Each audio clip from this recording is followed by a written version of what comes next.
Okay, we're live. Hi, this is William Ramsey. Welcome to William Ramsey Investigates. On today's show, of a very special guest. His name is Jerry Marzinsky. His last name is spelled Marzinsky. And my friend Sean McCann over at Wake the Dead speaks highly of him. Spoke to him many times. He tells you should have him on your show. And I had some time, so Sean sent me his email. I reached out to him. He said, okay. And in the interim, once I set up the time, which is today, July 9th, 2026, to talk, I've read through his book and listened to some of his podcasts. And he's very popular on X. There's little snippets of him in different languages, a lot of Spanish, actually, Spanish translations. That surprises me. Yeah, so it's pretty cool. So I've acquainted myself with some of his work. He's done a lot of work. But today, I think the good starting point is this book he published back, I think, in 2020. If you're watching this on one of my websites, it is the title of the book. The full title is An Amazing Journey into the Psychotic Mind, Breaking the Spell of the Ivory Tower. And he wrote it with Sherry Sweeney. Her last name is spelled Swiney. And it's a great book. I highly recommend it. And it kind of has a different take than the kind of allopathic medicine that we know of, maybe what's called the Rockefeller medicine, maybe, than the average person might take. But there's a lot of information I wasn't familiar with, but a lot of data in there. And there's definitely a lot to talk about on his take on certain aspects of mental health and mental illness. And I can't say I disagree with him, but he can talk more about that. So Jerry Marzinsky, welcome to the show. Glad to be here. Excellent. So for people who haven't, they've listened to Sean's Wake the Dead podcast, they've heard you on there at least 3 times, I think. Maybe you can just talk about your background, your education, and then what work you did in kind of the real world, in kind of your mental health field, and then what led up to the publication of this particular book, An Amazing Journey into the Psychotic Mind. Okay. My background was in psychology and counseling, formally. So I got a BA in psychology, a master's degree in counseling, and then I spent 2 years in a PhD program after I spent 7 years at one of the biggest psychiatric hospitals on the planet. And, what they were teaching compared to what I had seen on the front lines didn't mesh at all. I mean, nothing in my education prepared me for working at that giant psychiatric hospital. What was the name of the hospital? It was Central State Hospital in Milledgeville, Georgia. Gotcha. They've since long closed it down, but at the time I got there, there were 10,000 patients there. Wow. They had every form of mental illness known to man, which I was fascinated with. So I was like a kid in a candy shop, but in formal education, they had the DSM, which is their directory of mental illnesses and abnormal psychology. And they described these different psychiatric illnesses in detail, but they didn't have any cure for them. There wasn't anything about what you should do for them. There wasn't anything about what caused them. Okay, and all they would tell us is, they're due to a chemical imbalance of the brain. Before that, it was blaming mothers. Now I'm talking about schizophrenia, paranoid schizophrenia now, which is the most common form of schizophrenia. Okay? And I'm trying to. I got so much stuff in my head, and I only got a little over an hour to bring it all out. So, Can you do me a favor, Jerry? Can you do me a favor and just kind of move the mic a little bit farther away from your mouth? It's popping just a little bit. Yeah. All right. How's that? Seems better. Better? Yeah. Okay. If it's not, let me know. Okay. So, they started out telling everybody that schizophrenia they blamed it on mothers. The mothers did something to their kids which caused schizophrenia. That's decades ago. Secondly, they blamed genetics. They go, oh yeah, there's some genetic thing wrong with these people, but they never were able to find a schizophrenic gene. So then they went from there to going, well, it's not just a gene, it's a bunch of genes and they're all mixed together and we don't know what they are, but we'll find them eventually because it's got to be something physical, and they never have. So they went from there to the chemical imbalance of the brain. So that happened with Eli Lilly back in the 60s, I believe it was, when they came out with Prozac. They needed some explanation for why their toxic chemicals, these psychoactive drugs, worked. So Eli Lilly just made one up. They said, oh, our antidepressant works because there's a chemical imbalance in the brain. It's got to do with serotonin reuptake. So what their Prozac did was supposed to block serotonin reuptake, so the nerve didn't destroy the chemical, and it just kept firing more often. Okay? Right. So that's the whole thing. They're called SSRIs, serotonin selective reuptake inhibitors. Right. Okay. So they would block the reuptake, so there was more chemicals there to set off the nerves, which they thought was innately not there to start with. But those things didn't work that well anyway. Matter of fact, there's 50,000 people in the United States kill themselves every year, year after year after year. The great majority of them are on antipsychotic and antidepressant drugs. Right? So that gives you the report card on the psychiatric mafia as it exists in the Western universe. So here they are pushing their drugs, and they're making trillions of dollars a year on selling these drugs that cure nothing.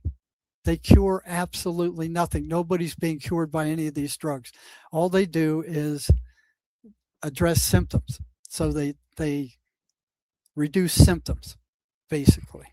Okay. Right. They also make you buy the drug for the rest of your life, right? Well, if you want to not be depressed, you have to keep taking Zoloft. That's what they tell you.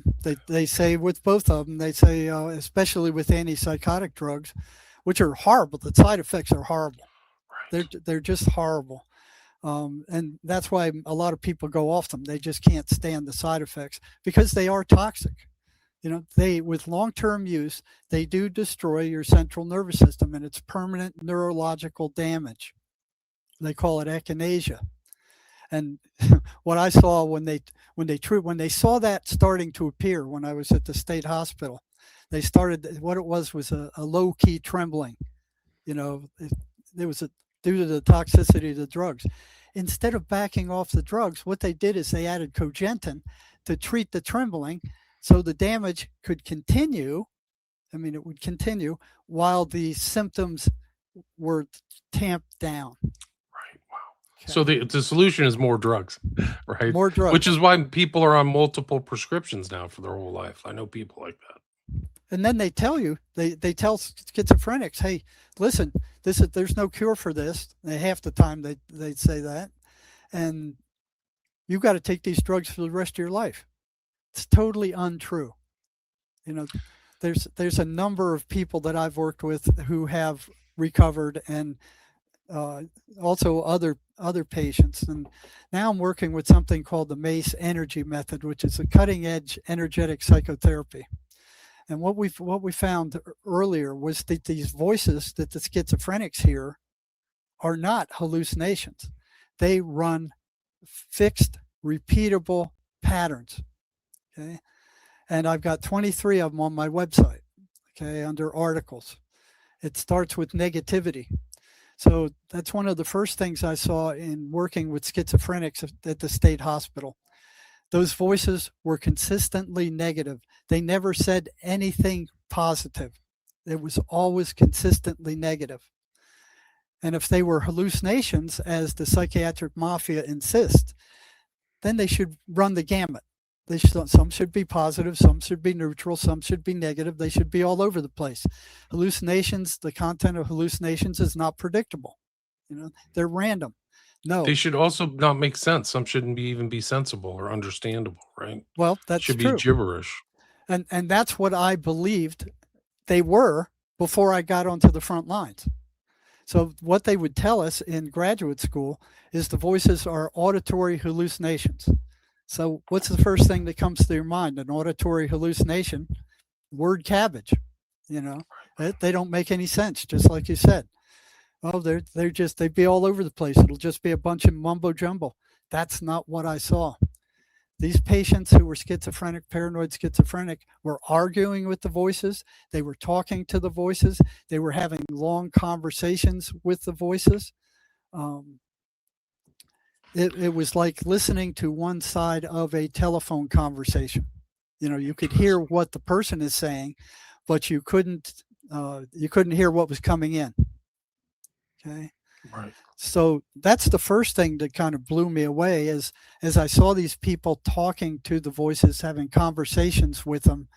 And one thing that was odd was, I mean, there were 10,000 patients at that giant hospital and thousands of staff, and not a single one of them was the least bit interested in what these voices were telling the patients. Interesting. Not at all. Nobody. They all bought what the Ivory Tower told them, that these voices are hallucinations. Don't go any further. Don't look any further. That's what they are. Because we said there's nothing so. we can do. We just have to treat them with drugs and that's it. And Yep. put them in an institution, right? That's right. Exactly right. There's nothing you can do. You got to give them drugs. There's nothing you can do about the voices. They didn't do any research on those voices at all. They didn't look into them at all. They still haven't. They still consider them hallucinations, and they have no research to back that up whatsoever. None. Interesting. It was like the psychiatric mafia. The high priest got up there and go, "We hereby declare that the voices are hallucinations because we said so," with no backing whatsoever. None. Zero. Right. So it's medication is the solution, institutionalization. And it's been that way. In schizophrenic, it's Latin or something for split brain, right? So Yes, that's the view, like split mind, yeah, and split and mind. that that's probably the only accurate thing they have is it's split mind, because the voices are not the person's mind. Then So when you you're start, convinced it's coming from some source outside of that individual. I have no doubt whatsoever. But you None. came to that conclusion through the meeting of this guy Wilson Van Dusen too. Like you started to see other people's had kind of non-conventional insights or conclusions about this phenomenon, right? Well, Wilson was the only one that matched my experiences. So I had read his book back when I was in graduate school. So there was something in the back of my mind, with regard to what he said. Then I found that these things ran patterns. Okay, so I'll just read a few of them. They're consistently negative. What holds them on that track?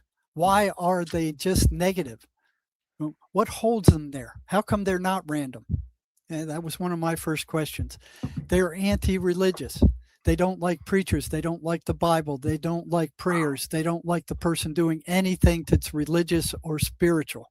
And they react to it. One patient came into my office one day and said, the voices came last night and I kept reading the 23rd Psalm, and they reacted like worms thrown on a hot frying pan. And this was consistent among virtually all schizophrenics. The voices don't want them going to church. They don't want them reading the Bible. They don't want them talking to preachers. They don't want them doing anything spiritual, positively spiritual. Okay? That's interesting. They foster and create negative emotion. So what they tell these people, okay, and this took years of interviewing these guys, is everything they told them was negative. They consistently are abusive, negative, insulting, derogatory, and they consistently work to turn the patient's mental state into negative emotion. Okay. They don't want them being happy. They don't want them watching America's Funniest Videos. They don't want them doing comedy. They don't want them doing anything that they enjoy. They will step in there and they will destroy anything that's fun to the person or used to be. They don't want them to be happy. So they're fostering the creation of negative emotional energy. Okay? And then they drain that. Okay? So what I saw was a lot of these schizophrenics were completely drained of energy. They didn't have any. And Interesting. I'm going like, well, they kept reporting that. And I'm like, okay, well, where did the energy go? One guy came in my office one day and said, I was laying in bed all night. The voices kept me up, and I had less energy than if I would working on digging ditches in the hot sun all night, all day. Wow. Interesting. And that was consistent with all of them, but they didn't know where it went. But there was a one-to-one correlation between the voices showing up and their energy leaving. But they were blocked from seeing that. So I'd start interviewing these guys, and there's no shortage of schizophrenics at this state hospital. There were hundreds of them. They were all over the place. I had as many as I wanted to interview. Okay? And I would ask them, I said, okay, did you notice that when after the voices come, you don't have any energy left? And once they thought about it, they realized that was true. Okay. But they didn't realize it before I told it to them. Okay. And then once they realized it, I'd go, okay, the voices show up and your energy level drops. And the voices have been coming for decades for you. And every time they came, your energy level would drop, right? They go, yeah. And I go, okay, where do you think your energy went? And they would go, I don't know. You didn't know. They weren't aware. Wow. They were being blocked. So I would tell them, I said, okay, imagine you're sitting around a campfire and you put your hand in that fire 1,000 times. And each time you got burned, what's burning you? They had no trouble with, the fire. And then I'd go back and I go, okay, the voices had come 1,000 times. Every time they came, your energy level dropped. Where's your energy going? I don't know. And oftentimes these people weren't born with these voices in their head too. There was some kind of onset too, right? Yes. So it's usually around 25. Right. So there's a certain time it happens. Yeah. Now, another thing that's consistent is that, where did I go with that? They have the voices. They it's defined as paranoid schizophrenia, right? So they're paranoid. Yes, they're paranoid. It's always negative, and they're paranoid, and they're oppressed. Negative. They're oppressed by this, whatever's happening in their head. Yeah, and I did a little research thing with the patients I had, the schizophrenic patients, and I would ask them what happens when they went to church. Okay?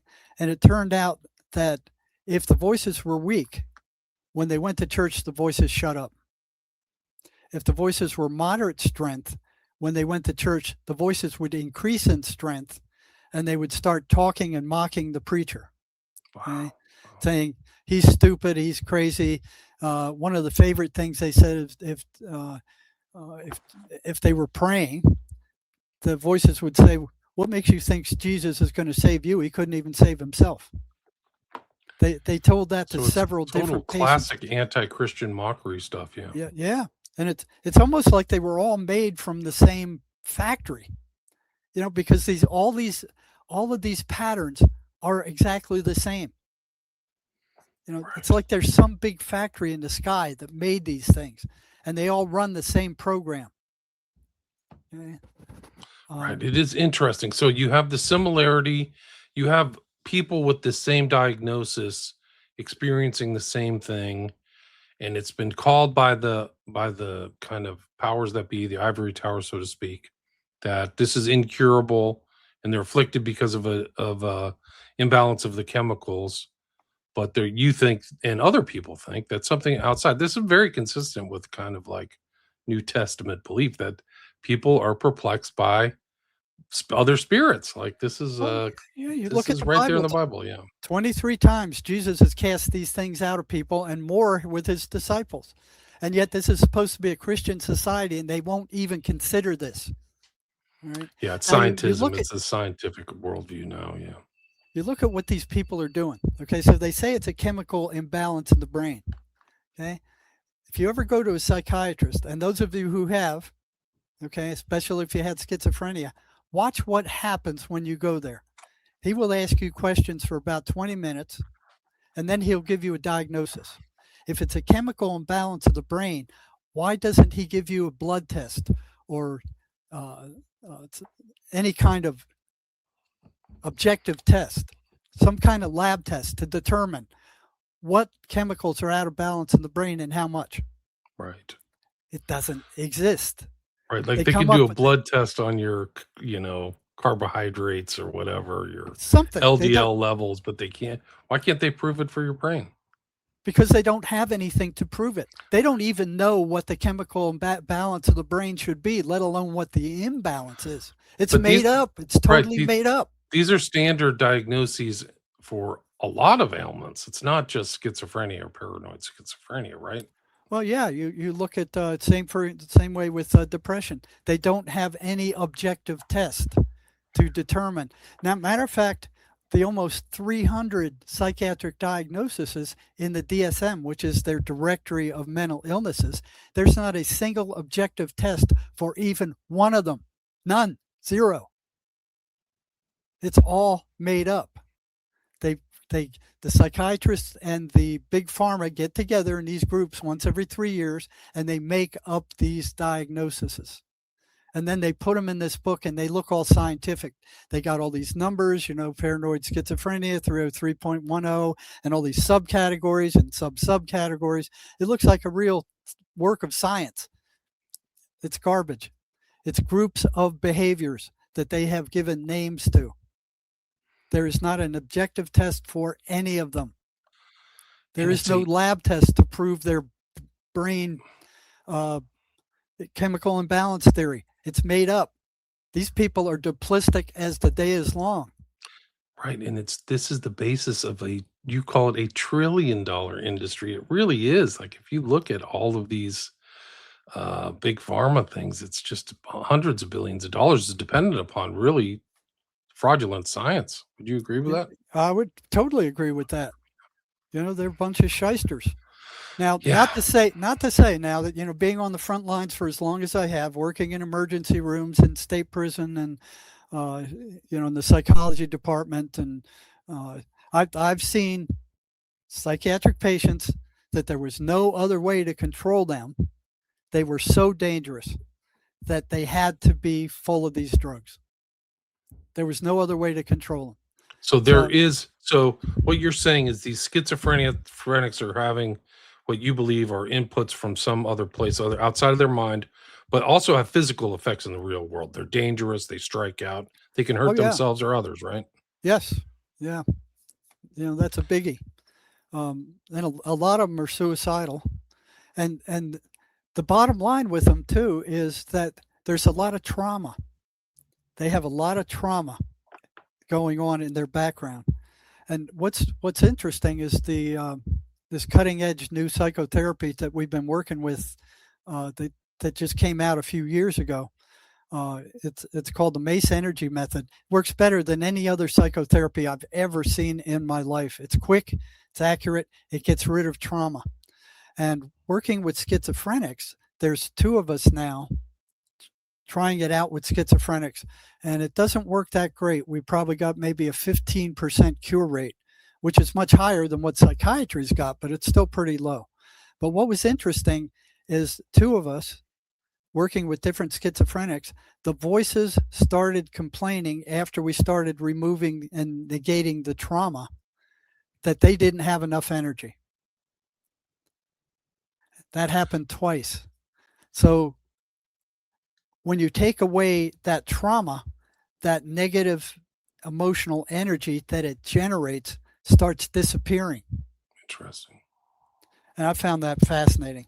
So you think that there's a basis in schizophrenia or paranoid schizophrenia based upon somebody's very traumatic experiences. Oh yeah, I think trauma is the base for virtually all mental illnesses, and that's what's so good about uh, the Mace Energy method. It works with getting rid of and neutralizing or discreating trauma. So it's like if you got a brand new car battery, you charged it up full, okay, and then you drained all the electricity out of it. That thing's a boat anchor. You can't charge it up anymore. It's dead, and it stays dead forever. So the trauma that is built into the psyche of the individual, once it's drained, when it's energetically drained, it doesn't exist there anymore. Gotcha. Okay. Can you expand on the Mace Energy method and how it's applied? Yeah, I can tell you about it. It's based on energy. So John Mace, the guy who developed the system, he wasn't a psychiatrist or a psychologist or anything like that. He was a ship captain. He drove these big freighters back and forth across the ocean. Okay? And he always wanted to know how the mind worked, the human mind worked. So he read extensively while he was on these ocean voyages. And slowly over his lifetime, he pieced together this therapeutic method. You know? And he found that the mind isn't what we're told it is.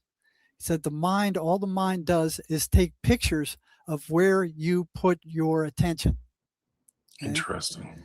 So that's like these people who see trailers when they're taking schizophrenia or taking, what do you call it, the psilocybin or LSD. They will run their hand across their face and they will see boom, boom, boom, boom, boom, boom, like the mind is taking pictures of each movement, breaking it down into individual pictures like a movie camera. Okay? That's what happens when we read. Oftentimes, people visualize the words in a picture. Yeah, it's very subtle. It's not overt. And that's how picture with the narrative in their brain as a, maybe not necessarily a cartoon, but as a two-dimensional drawing for their brain to understand. Yeah. And that's what Mace works with. He works with the images. Okay. He says it's not the mind that does the thinking, the rationalizing, the analyzing, the speaking, the hearing, the seeing, all that kind of stuff. He says the spirit does that. Okay. And that makes sense. I've been out of my body once and I could still hear. I could still think. And you talk to people who have been out of their body or these out of astral travelers. They're meeting other spirits there. They're thinking, they're talking, they're speaking. You know, the emotions aren't there. Okay. But they can hear other things, like people who are on the operating table. These are like classic stories. Operating table, looking down at themselves, watching themselves, watching the doctor, hearing things. Or the doctor makes some snide remark. There are thousands and thousands of those stories. They're all almost the same. You know, I was above my body and blah, blah. Right. And people are thinking and speaking and seeing, you know. So it's a spirit that does all that. When the spirit leaves the body's a lump of clay. This is a meat suit. It's a spacesuit to function on this planet. Okay. So Mace says that, okay, the mind is a mechanism that creates images of what you're thinking. Okay. So if I say the word apple, what do you see? I see a red apple in my mind, like just a two-dimensional picture. Okay. So what Mace found was that not only words can be turned into images, okay, but thoughts and feelings and intuitions and concepts can also be turned into images. So you look at the energy flow. You have a thought. It's pure energy. Okay, you can't see it, you can't feel it, you can't touch it. Nobody's ever found one in anybody's mind. It's what do you call it? It's ephemeral. Okay. Once you bring it one step further into an image, now you got photons. You've got something more tangible that you can work with. Okay. It's one step removed from being totally ephemeral. Okay? And you can make images out of feelings. You can make images out of thoughts. You can make images out of concepts. And what Mace found was that once you can turn a thought into an image, now you can do something with it. And it's that picture is energy. Okay. It's an energetic form, so to It's speak. an energetic form, one step removed from just ephemeral thought. Okay, so that pictorial image can represent a negative identity, okay, or a feeling, or a negative concept. So one of the most common negative identities that we work with, which result from traumas. Okay, so what happens in a trauma is there's a really bad feeling when that trauma happens. Okay, and it just stays there. It just torments you forever. Now, at the same time that trauma happens, you make a decision about what part you played in that trauma and who you are as a result of it. Okay? When that pain of that trauma stays there long enough, the ego shows up and goes, hey, look, this has been going on for weeks. You're not doing good with it. Let me handle this. So it takes it and it throws it up into your subconscious mind and it locks it down. Okay. Now it becomes a negative identity. Something happened to you. You make a decision because of what happened to you. And one of the most common ones is, I'm worthless. Okay. It's one of the most common ones that keeps showing up because of something that happened to them when they were a kid or younger. They had this concept that this happened to me because I'm worthless. I mean, it goes up into the subconscious. It's now held there. It's now considered what we call a negative identity. Okay? So you have positive identities, which you're a car driver, I'm a pilot, you're a podcaster. These are all positive identities that you've created purposely. A negative identity was never created on purpose. It was created by accident. The human being will not create a negative identity that goes against itself on purpose. They get created during a trauma subconsciously, and they're locked into the subconscious, and they're still alive. Okay, so what happens now is that whatever that person is like who caused that trauma, okay, when somebody shows up that's similar to that person who caused that trauma, that negative identity goes off and it starts projecting outward onto that person similar to the one who caused the trauma, telling that person to attack that person or run from that person or avoid that person. There is a negative reaction. So somebody who's been in a car accident, very traumatic car accident, they'll see somebody like driving a car bad and they'll overreact or something because they've had this energetic form in their brain. Well, or somebody who's been abused sexually or physically, that happens to too. Like if they see the possibility of that happening again. Right. Or if they meet somebody who reminds them of the person who did that to them, that negative identity goes off. It blows. And it projects that out onto this other person. And it says, this guy's way too close to the person who did this thing to you. Either attack them or run from them or avoid them. So there's a reaction. That thing blows. It's like a landmine. You know, it's got to have enough of that person outside has to be close enough to the person who caused that damage to set that thing off. Every time it goes off, it gets stronger. Okay? And it affects what you think, what you do, what you don't do, how you react to people. You know, so it's not dead. Right. It becomes a component of your personality. It becomes a component of your personality. Okay. And you're not aware of it. So you can't do anything about it. Okay.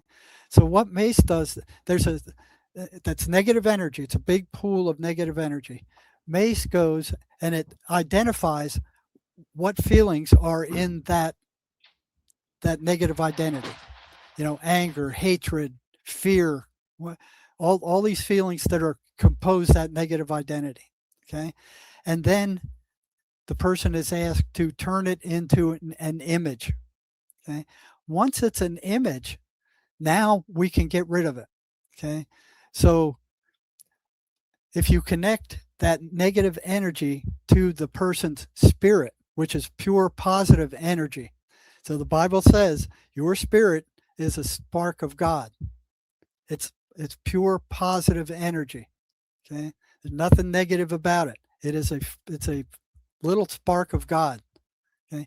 Mace found that negative energy moves toward positive energy. So it does that in batteries, it does that in circuits. So you get the flow of energy is from negative to positive. So if you make that connection, which is what Mace does, between that negative identity and the person's spirit, okay, which is basically a form of their attention, then what happens is the spirit will take that thing and it will disassemble it. It will discreate it. Okay. And that thing, that image would then disappear. And when it's gone, that negative identity is gone with it. All right. So all these fears that occur in childhood, the bad things that happen to people that scar them for life, Mace can get rid of it. Okay. Now, what we've found is that the negative identity, or there's two things: the negative identity, which is made by a trauma, okay, and these negative entities that are in schizophrenics feed off of that trauma. So if you remove that trauma, you're taking away their food, which is interesting, and why they were starting to complain that, hey, we need food, we need, So this is something that's approaching the treatment of not only regular different kind of psychological illnesses, but it's making schizophrenics better. So even if the voices don't leave, they're more stable. They have less misery once they complete a Mace session, if they're cognizant enough to do it. Now, the person has to be able to concentrate. They need to be able to form images. If they can't form images, then this doesn't work. Okay. Now, working with schizophrenics, I've had the voices block the process several times. The voices will show up while we're working on a negative identity and say stuff like, hey, this guy's crazy, he's stupid, don't do this stuff. And they would start causing aches and pains and mental fog. Okay. So they would interfere with this thing working. Sorry for interrupting, but what you're saying, it's not just voices. There are physiological effects of this malady. So it's not just voices. They are having brain fog and some other physical response to this event too, right? Is that what you're saying? Or Oh, is yeah, it just in the mind? Okay, so that's No, an important it's point. not just the mind. So Yeah. what the psychiatric mafia is saying is that, oh, well, we can measure the EKG when the person is hearing voices. There's a physiological response, so it must be physiological. Okay. What Swedenborg says is that it's internal, and the internal thought sparks the physiological response. Gotcha. Okay. For people who don't know, you just mentioned an important name. His name was Emanuel Swedenborg. Can you do a brief bio about him and why he's important to your research and yeah, approach? he was critically important. So there's a book written by Wilson Van Dusen, who was a clinical psychologist working in California. Okay. Now, he had retired while I was still working on the front lines. And I'd read his book some time ago, and he was talking about Emanuel Swedenborg. Now, Emanuel Swedenborg was a Christian mystic who lived some 300 years ago. He was the chief mining engineer for the Queen of Sweden. He made her a fortune. He was one of the top scientists of his day. I mean, he was highly, highly educated. He was psychic. He knew when things were happening. He could go to the other side. He could talk to dead people and bring back messages from the other side. There was one time where the Queen of Sweden was having an affair with a enemy of the Swedish state, and she wanted Swedenborg to go the other side and find out what the last message this guy wanted to send to her before he died. And Swedenborg went over there, came back, and said, "Okay, I got the information you want."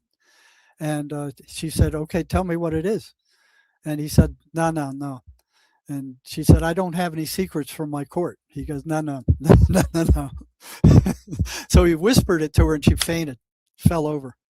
So another one where this rich guy made a silver tea set, had it ordered from the silversmith.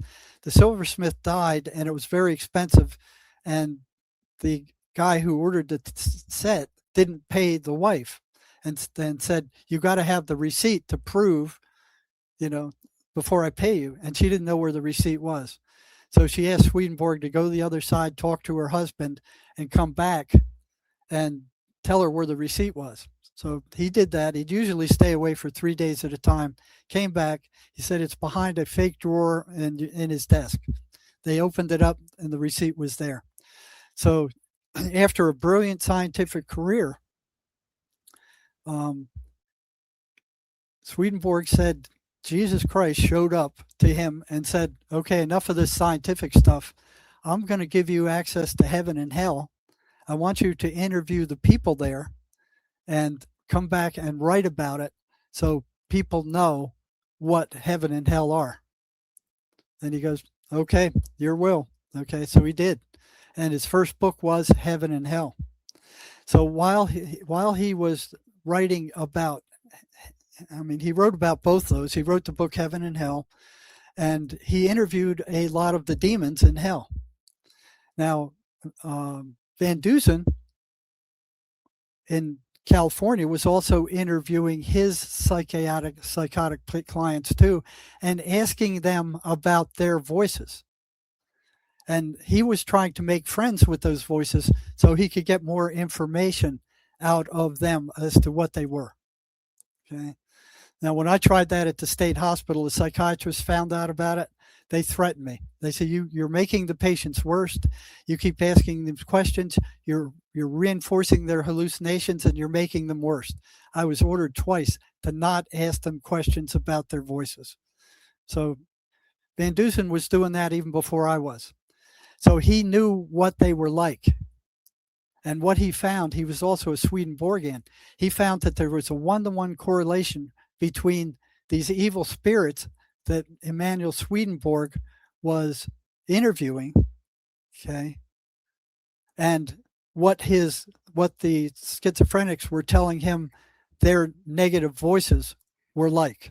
Wow. They were identical, right? So when he wrote about it, he didn't call them entities like I do. He was still too unsure. He was afraid that he'd lose his license, his clinical, psychology license. So he kept continued calling them hallucinations, but he treated them in the verbiage as entities.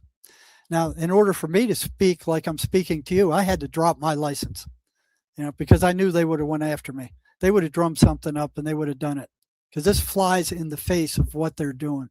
Okay. Right. It's a more spiritual view of mental maladies, right? Yes. And that's what these things are. They are evil spirits. I've spoken to them. I've been attacked by them. And it took me probably 2 decades in denial, okay, before I came out with these list of 23 patterns, And I want to bring this up again. Those patterns are on my website at jerrymarzinsky.com under articles. For any of you who are working with schizophrenics, go there, print out these patterns, and see for yourself that they will tell you all these patterns exist. Don't trust what the psychiatric mafia is telling you, that these are hallucinations. They are not. After 20 to 25 years of denial, what I did is I had these patterns, and I started wondering, okay, what will happen if I started interfering with these patterns? Now, at that time, I was out of the state hospital. I was working in the psychology department of the state prison, okay? And there were tons of psychotics there, especially meth addicts who went psychotic on the meth, okay? Plenty of them. So what I did is I formed a little group of about 15 or 20. I always had a little group of schizophrenics that I made a deal with. I'll do whatever I can for you, but I want you to tell me what the voices are telling you in real time when we're in session. So I had a window into their mind and what these voices were telling them, what they were saying, how they were reacting to me, what they were telling them. You know, so it was like I could actually see what was going on. And you know, they were not hallucinations. I mean, these guys were carrying on, and I was carrying on coherent conversations with them also. Okay? Wow, interesting. So after a while, I got to what if I started interfering with these patterns? So I started figuring out ways to interfere with the 23 patterns. And I would give each of these guys in my schizophrenic group homework. And I said, go home and go to your cell and try this stuff over the week. I'll call you back next week and tell me what happened. That went on for years. After a while, the voices started telling these guys, don't go there. Don't go to those meetings. It's stupid. It's crazy. That guy's a nutcase. He already knows too much. Don't tell him anything more. And all of them came back complaining that their voices didn't want them going there, that they screamed all the way until they got to my office. And you know what? Not one of them backed out because the voices were demanding that they do so, which is, I have to hand it to them because the voices were making their lives miserable for coming to talk to me. So Wow, after a that's while, after we started interfering with enough of these patterns, these same guys started coming back saying, the voices don't like what you're doing. right, wild. How did you come up with 23 different patterns? Like, how did that number arise? Did it just come up? No, it didn't come up. It came up after years. Interesting. Okay, so I'll just read you a few of them. You know, now these are the operational definition of these psychotic voices. Okay, they're negative. They're anti-religious. They foster and create negative emotion. They energetically drain their victim. They get louder after sunset. They get louder if they're ignored. They foster self-destructive behavior. They tell the person to sabotage themselves, to destroy anything they're doing that's good, to kill themselves. They foster isolation. They want them isolated. They demand the attention of the victims. They will not be ignored. They maneuver for increased control. They gaslight the victim. They manipulate perception. You know, the guy could be walking down the street and somebody cracks a joke and people start laughing across the street. The voices said they're laughing at you. They have complete access to the schizophrenic's memory. They can pull up every rotten thing that he did and rub it in their face until they get negative and paranoid. They demand that the victim not tell anybody about their presence. They will punish them for talking about them. They're consummate liars. They lie about everything. You can't trust anything they say. Okay? They consistently steer their victim away from joy or anything that might generate joy or peace. They can manipulate feeling without speaking. I mean, can they just all of a sudden the guy just starts feeling depressed out of nowhere? They short circuit reason, making these guys do stupid stuff. If the person gets bored, that's what they want. They don't want any interference from family, friends, or doctors. Okay, schizophrenics attack psychiatrists at a rate higher than any other doctor. Okay, their assault rate by their patients are higher than anybody else, any other doctor. Okay, so they foster selective forgetting. They pass themselves off as the thoughts of the patient. They want the patient to believe that the thoughts they hear from the voices are the patient's own thoughts. And if they buy that, they're done. Because they sound just like, and that wasn't all of them, but that's the gist of them. Right. So this was like from 40 years of interviews with these guys. What are That's the amazing. voices like? How do It's they operate? What do they Jer- do? Jerry, it's amazing. Have you ever heard of the concept of the 23 enigma? No. That's a known number in the occult. It's like a real occult number. These guys use the 23 and it pops up, and there's a movie about it with that comedian. Somebody in the chat knows. What's the guy who was in Days Ventura? What's his name? Um, he's skipping my brain. Anyway, the 23 enigma comes from Burroughs, who was like a black magician, but it's basically 2/3 of one is 666. So it's weird when you say there's 23 of these patterns. Well, That's what. there's a few more. Okay, well that's good. There's 23 that matter, That's good. but in all there's 28. Okay, well that's good. Jerry, we are at the 50-minute mark. Do you have time? I know you have limited amount of time. Do you have time for a few questions? Let me tell you one little story first to kind of pull this off. So what happened once these voices were getting pissed off, okay, telling these guys not to come. So what I was doing with interfering with these patterns, the voices didn't like that. Okay, so these prisoners kept coming back saying they don't like that, they don't like you, they don't like what you're doing. Okay, that was the first thing, and then one guy came to me. I don't know how he got into the medical unit at the prison, but he knocks on my door one day. I opened the door, and I didn't send him a pass, so I don't know how he got in there. He says, the voices want to talk to you. And I said, they want to talk to me personally? He goes, yeah, they want to talk to you personally. That had never happened before. It would always be through the patient. You know, the patient would tell me what the voices were saying, and I would tell the patient, well, tell them this. So there was always an intermediary. There wasn't any direct conversation. You know, I think Van Dusen did that, but I didn't. I found it easier to go through the patient. So I was surprised. This guy came out of nowhere. I said, well, come on in and, you know, sit down, close the door. And I go, well, what do they have to say? These words came out of his mouth, directed at me. You have no right to interfere with our way of life. Boom. My denial system cracked. It blew wide open. It was already shaky. I mean, I already had so much evidence already that I think anybody else would have already decided that these things were entities. But that was the straw that broke the camel's back. Okay. And then I told this guy, I said, well, tell them this. And he said, I don't have to tell them anything. They can hear what you're saying. They can see you. They can hear you. I don't have to tell them anything, which was news to me. I thought it had to go through whatever process was in their brain. Okay. So that happened. It was like a shot across my bow. And I didn't stop. So I was reading this book called The Voice of Knowledge by a South American shaman. And it was talking about the voices being parasitic entities.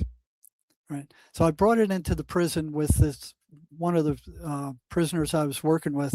And I was always asking them questions. I was always dragging up stuff. What do you think of this? What do you think of that? You know, how does this fit? You know, I was asking them thousands of questions all the time, you know, and I was getting, you know, consistent answers from a lot of them. And I brought that in and I started reading it. And I said, I want your opinion on what this guy's saying. And when we got to the part where he was talking about them being parasitic entities, all of a sudden the prisoner in my office just got this blank look and was just staring with this crazy blank gaze at me. And I looked up and I was asked him, well, what do you think? And he didn't answer. He was just staring at me with this crazy look. And I went, uh-oh, he's going to attack. Pushed my chair against the office wall just in case he did. And then this loud electrical crackling erupted right behind my head. It sounded just like an arc welder.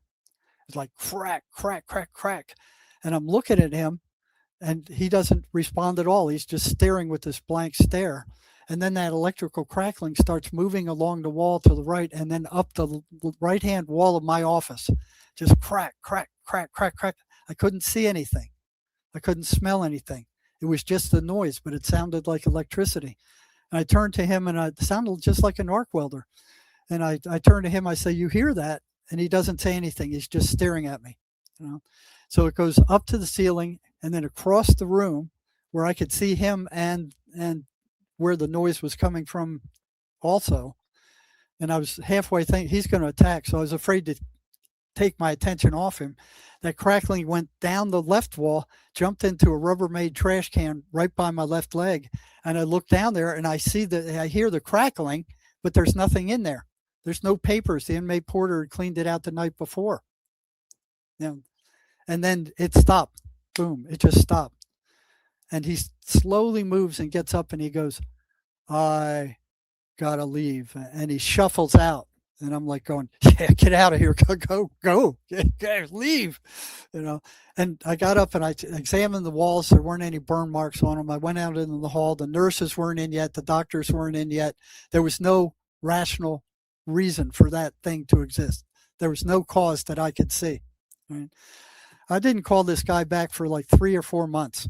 I didn't want to see him. I didn't want to deal with him. Finally, my curiosity got the best of me. Called him back and brought him in. And I thought I was starting to lose my mind because there's nobody I could talk to about this stuff. Nobody would understand except the schizophrenics. I could talk to them about this. They understood, but nobody in the sane world did. So I had like a foot in both worlds, one in the psychotic world and one in the regular world. And the two just didn't mesh. So when he came back, I put out a pass for him. And he looked good. He came in, he had lots of energy. I was expecting him to be a rag. I was expecting them to have drained him to a pulp. Okay. And I said, "You look good, And he said, "Yeah, I've been doing what you said. I haven't gained any ground with him, but I haven't lost any either." So he was holding him off. And then I said, "Have a seat." And I said, "Do you remember the last time you were in here?" And he said, "Yeah." And I said, "Did you hear that crackling?" And he said, "Yeah, I heard it." But he said, "I was surprised you did." And that was a relief. At least somebody else had heard it. I didn't fabricate it. He had heard it also. And I said, "What was that?" And he said, "That was them." I said, "Them who?" He said, "The voices." I said, "The voices did that?" He said, "Yeah, the voices did that." And I said, "What were they doing?" He said, "They were trying to scare you off." And I said, "Well, they damn well did a good job of it, And then I asked him, "What did they tell you as you were walking out of the office? You looked like a freaking zombie. You looked like you were in some kind of trance."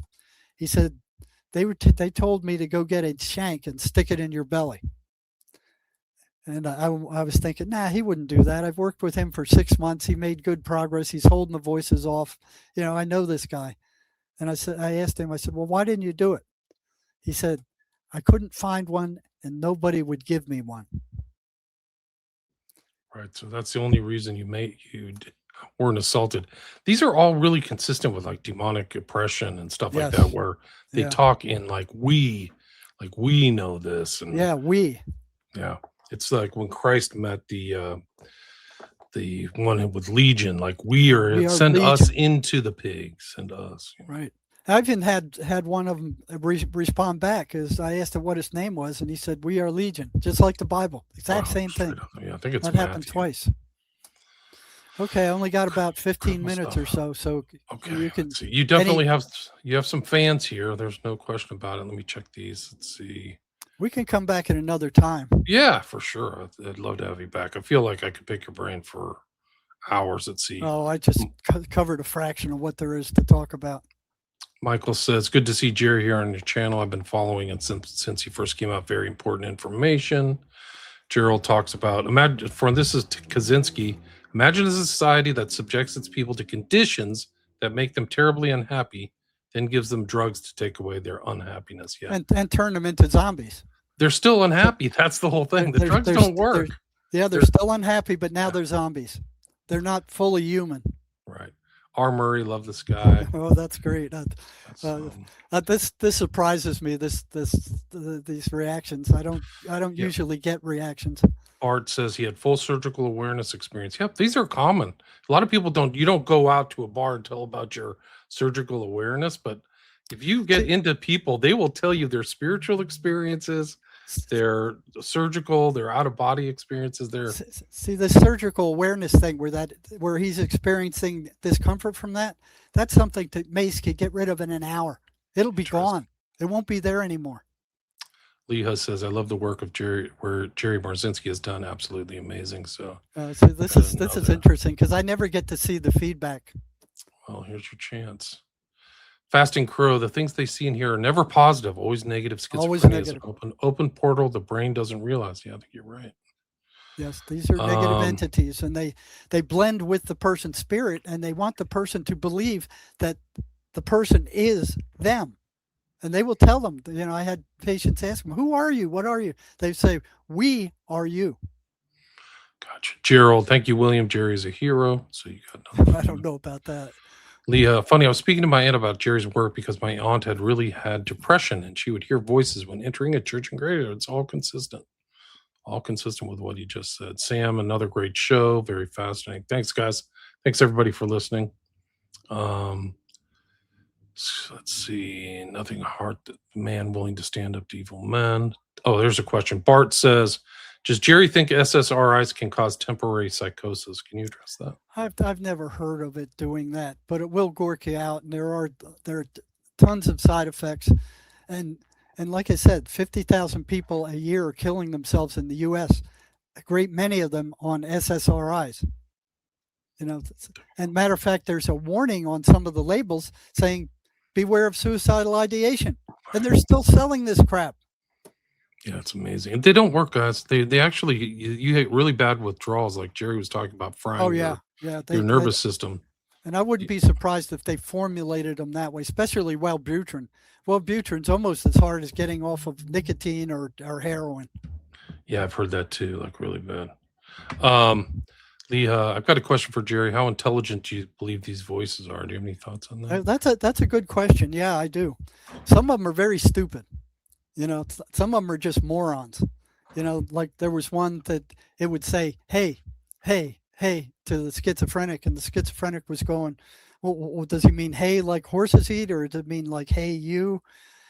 But some of them are so friggin' sly and devious that it's unbelievable. You can read about them in what is it? Is it the Screw Tape Letters? Oh, right. That's Lewis, right? Yeah, Lewis. He talks about how sly and devious they are. I mean, almost beyond comprehension. And then they're all up and down the middle. They're all different intelligences. Gotcha. Fasting says, when they hear Jesus Christ out loud, they flee and cringe. Rata Font says, Jerry's a legend. Johnny, I love Jerry. Great guy. Amazing info. Gerald has another question. Do the voices align with historical entities like Lesser Key of Solomon demons? These two questions. Lesser Key of Solomon demons. Do individual voices exhibit a consistent personality or archetype? That's a great question. I got to get the door. Sorry, Jerry. I'll be right back. Can you answer that, please? Yeah, I'll answer that. Well, they are demons. I don't know about Solomon's demons, but they match the demons in the Bible. Okay. They match what Swedenborg says about demons. All right.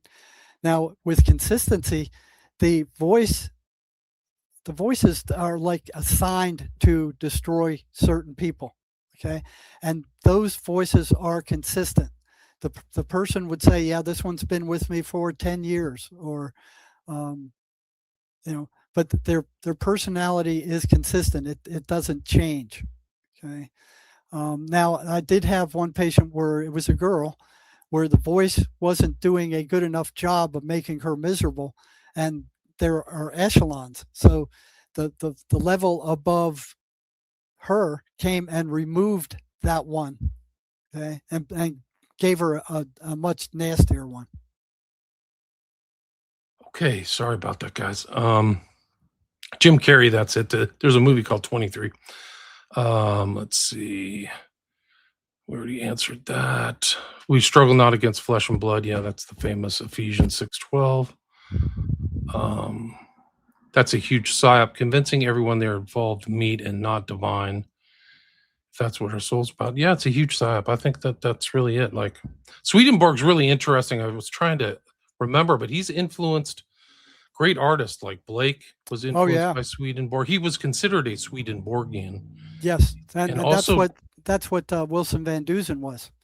right. So when I when that story that I just happened that I told you about, when I experienced that, I didn't know whether Van Dusen was still alive or not. So there was a Swedenborg church in town, and I went there and I said, "How can I get hold of this guy?" And Frank, the preacher there, knew him. So I said, I need to find this guy. You know, I experienced the same kind of things he was talking about. And he said, well, I'll put you in touch with him. And were you in Northern California? Because it's centered in Mendocino, right? now, The what guy, was it? Wilson Van Dusen? Ukiah, I think it is. Ukiah. Right. So you were up there. Wow. No, I wasn't up there. Okay. I was here. Okay. So, and then I made contact with him, and then he started giving me ideas about experiments to run with them, with the voices. Okay. So we worked together that way for a while. And there was one guy wrote 30 Years Among the Dead. He was I think a psychiatrist.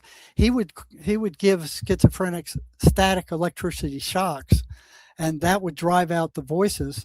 And then his wife was a medium, and she would talk them out to go into hell or wherever they belong. So it was kind of like an exorcism then.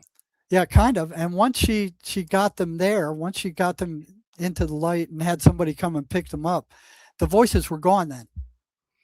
And that's the same thing to Baldwin does. He would talk them into the light, and they're miserable. They don't like what they're doing. They're bored, you know, making these people miserable over and over again. Their higher ups tell them, you have no light in you. If you don't do what we tell you, you will cease to exist. Wow. And what you mentioned in your book is some of these people are cured of paranoid schizophrenia, right? Mm-hmm. Like they're literally, the voices do at times go away. Once the voices leave, all symptoms of paranoid schizophrenic leave with them. Right. There's a 1-to-1 correlation. If those voices disappear, the person turns back to normal. Now, this is only with paranoid schizophrenia. There's other kinds, but paranoid is the biggest. It's the biggest bunch. Gotcha. It's the largest section. It's kind of like everything in the medical field. It's all a misnomer. It's like a fake, like term or something. It's a fake label. And once people get labeled, there's power in labels themselves too. Like if you say to somebody, "Oh, you're depressive," or "You're a paranoid schizophrenic," "Oh, I'm a paranoid schizophrenic." That's a very debilitating label. Irish Rooster, great guest, great shows. Thanks a lot. Thanks to Sean McCann of Wake the Dead. He recommended Jerry as a guest. Has this guy Kai Sniper? Has this guy ever read Gene Wolfe? I don't even know who that is. Do you know who that is? I don't either. Have no idea. Jerry, this guy rules. That's Tim West. Okay, thanks everybody. Thanks for all the great comments. I know Jerry, you got to go. I'm showing his website here. I got a few more minutes. Let's run it for maybe another 10 minutes. Okay, well, those are the end of the comments. Oh, is it? Okay. Yeah, so we got through all that. We got 130 live listeners. Thanks everybody for listening. Jerry's website is here, Jerry Marzinsky, all1word.com. I'll put a link to that in the show notes. Is there anything you'd like to finish up with? Anything I missed or anything you'd like to add? Well, yeah, again, the MACE energy method works better for psychological problems than anything else I've ever seen in 50 years on the front lines in mental health. It works with energy. It doesn't. You don't have to. I don't even need to know what that trauma would be, and it works anyway, as long as the person can recount the trauma. So for people who've been sexually abused, I don't need to know any of the details about that, just where it happened. Okay? And the results are permanent.